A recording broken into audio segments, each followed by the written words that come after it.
Alabama going to Auburn. Alabama, a 15-point favorite, 3:30 Eastern on CBS. Hey, enjoy this now. I say it every single time we talk about a 3:30 Eastern CBS game. Enjoy the jingle. Not going to get it anytime soon. Not going to get it with the SEC, that is. So enjoy that jingle. At Jordan-Hare, this is going to be one where I think, like I said, with rivalry weekend in general, you kind of just delete logic as a whole from the thought process. But anytime you got Alabama playing Auburn, weird things happen. We'll get to that in a second. For Alabama now, college football let the wrong team get hot. And we've said that before, but we're going to say it again. It feels very coincidental. You have a Nick Saban coach football team full of talent, 4 and 5 stars, guys a part of number 1 ranked, number 2 ranked classes out of high school, playing their best football when it matters most. Very coincidental, right? Greatest of all time, team full of talent, playing well. Just saying. The great teams, though, at Alabama, the teams that we've seen go on and hoist some hardware in Tuscaloosa, they have that killer instinct in them. There's that extra gear they have to where they smell blood in the water, they frenzy, and they handle business. Alabama has some blood in the water right now going to Auburn. Auburn kind of limping right now. We'll talk about them in a second. But like, if you're Alabama, if you want to accomplish what you say you want to accomplish, you throttle through Auburn in this game. Do they do it? We'll see, because I think for Auburn, they are more dangerous after that New Mexico State loss than they were a week ago after throttling Arkansas. Okay, and that's not to say anything about, the way that this team is built or anything about Alabama and losing focus, but like the reality of it is being humbled as a football team refocuses you. And this Auburn team, they have no business losing to New Mexico State. Like Auburn, they are much more talented than I think they showed in that game, than I know they showed in that game. Inevitably, they will have a huge bounce back in this spot, if not because of what happened last week, because it's the Iron Bowl. So for Hugh Freeze and company now, this is the spot now. This is the spot. They've heard all the talk this week. They've heard all the jokes. They've seen college football Twitter have a bunch of memes about them. Like, this is the spot now where they get back what they feel like is theirs. With the spread being what it is, every single prediction that has a spread of this nature, got to give you our non-negotiables, because it's easy to say, well, hey, Alabama, they're going to win the football game. Yeah, they're favored by 15. Nice. The non-negotiables for me, for Auburn to win this game, I need 2 things. One, I need the Hugh Freeze special. And you know what I mean when I say the Hugh Freeze special. I mean, I need Hugh Freeze to get in his bag and draw something up with Philip Montgomery to offensively bring something new to the table that we hadn't seen previously, much like we saw against Georgia. The way that he dialed it up against them, he found something he liked, and he milked it all the way to the nth degree to keeping Auburn in that football game. I need something new, something fresh. I need the Hugh Freeze special in this game for Auburn offensively to be able to match Alabama. Other part of this, in a game like this, I need a stolen possession. Whether it's an onside kick, maybe a little fake punt action in there if we're Auburn. Heck, maybe we get a turnover. I need something to where we get another bullet to try and beat Alabama if we're Auburn. That's what I think this requires.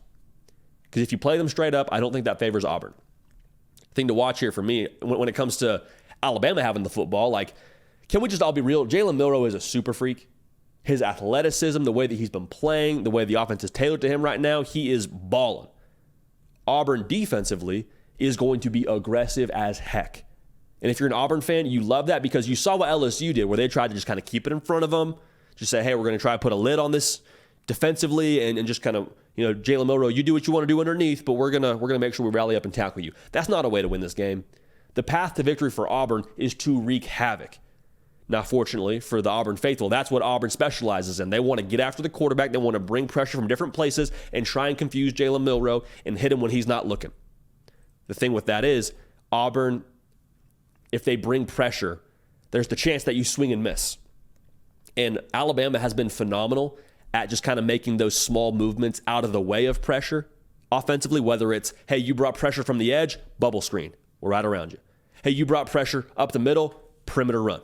So how they address that pressure for Alabama is going to be the big factor. And I mentioned Jalen Milroe because there's going to be some plays here. We all understand this when it comes to number 4, whenever he has the football. There's going to be some plays. We'll call it 3rd and 6. Alabama's driving. They got to pick up this to keep the drive alive, obviously, and try and put some more points on the board. And Auburn's going to have the right blitz dialed up. And Jalen Milroe is going to drop back, see it at the last second, and in that split second, what happens?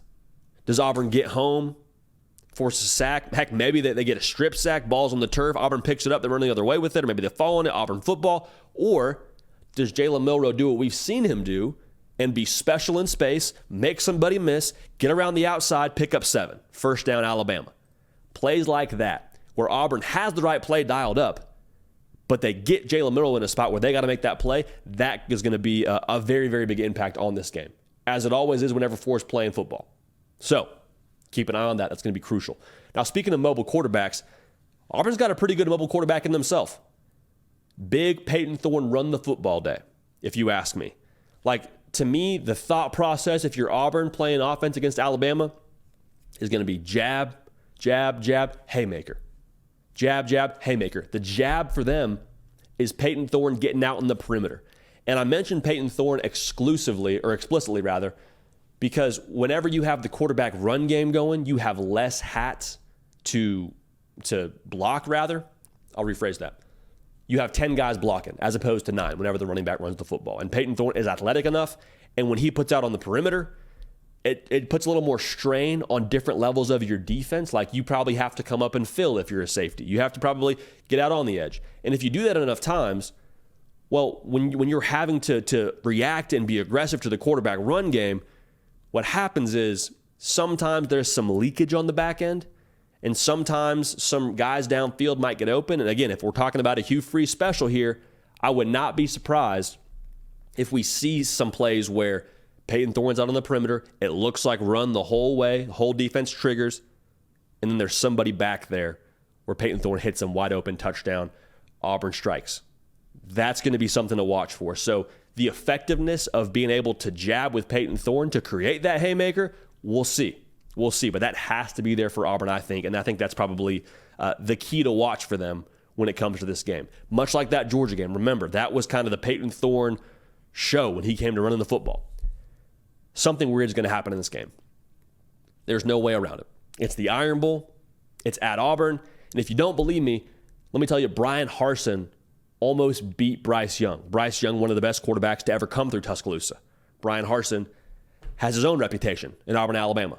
Something weird is going to happen, whether it's a certain side looking like they're playing better than we thought they were going to, or whether it's, Jalen Milroe having some troubles with, pushing the ball downfield, or maybe they're containing him. Like, whatever we expect going into this game, that's great to expect it, but understand we got to hold those beliefs and those thoughts around this game a little bit loosely.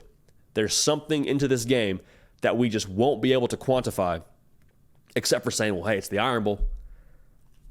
It's the Iron Bowl. That's going to kind of be our explanation for some of these things at the end of the game. Now, with that being said, I've said it before, I don't think this is a complacent Alabama football team. I think the fact that they lost in week 2 might have been the best thing for them for creating that sense of urgency the rest of the way. I don't think they feel like they can just walk in there, have the script day on that uniform, and then feel like they're good to go. I don't think that's who they are. So I do think it's close for a portion of this game. I think Alabama ends up pulling away, and I think Jalen Milroe makes the difference with his legs.